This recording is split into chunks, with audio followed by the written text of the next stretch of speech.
Sn is equal two এটা দেওয়া রয়েছে, আমাদের এনতম অনুক্রমে প্রথম 4টি পদ বের করতে বলেছে।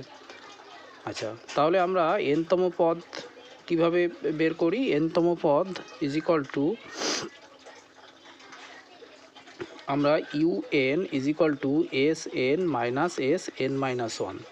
আচ্ছা, এস এনের ভ্যালু কত? এস এনের ভ্যালু হচ্ছে আমাদের 4 to the power N minus one minus S N minus ওয়ানের ভ্যালু কত হবে? তাহলে এখান থেকে যদি আমরা এস এন মাইনাস ওয়ান আমরা এখান থেকে ফাইন্ড করি, তাহলে কত হবে? 4 N minus one minus one. তাহলে এখানে হয়ে যাবে 4 N minus one minus one. তাহলে 4 to the power N minus one minus 4 to the power N minus one plus one হয়ে যাবে, ব্র্যাকেট তুলে দিলে প্লাস মাইনাস এখানে ক্যান্সেল হয়ে যাবে। তাহলে 4 to the power N minus 4 N minus one.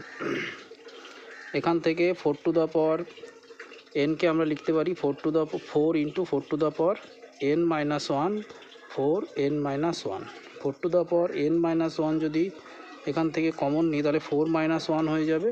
তাহলে 3 into 4 to the power N minus one. তাহলে ইউএন ইজ ইকুয়াল টু আমরা এটা পেয়ে গেলাম। এবার আমরা প্রথম পদ যদি বের করি তাহলে n is equal to 1 put করব। N is equal to 1 put করলে কত হবে?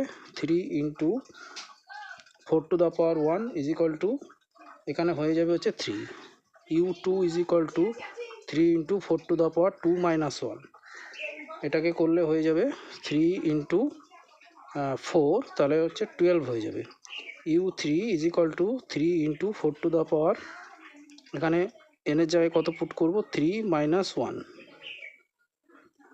তাহলে 3 ইন্টু 4 স্কোয়ার হয়ে যাবে। 3 ইন্টু 4 স্কোয়ার করলে হচ্ছে 3 ইন্টু 16, তাহলে 48 হয়ে যাবে। U 4 is equal to 3 into 4 to the power 4 minus 1।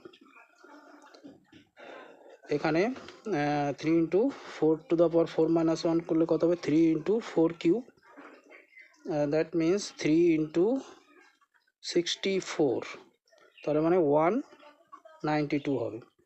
তাহলে এখান থেকে আমাদের অনুক্রমে 4টি পদ কিন্তু আমরা প্রথম বের করে ফেললাম। তাহলে ফার্স্ট পদ কত হলো? 3, সেকেন্ড পদ 12, থার্ড পদ হচ্ছে আমাদের 48 আর ফোর্থ পদ হচ্ছে 192।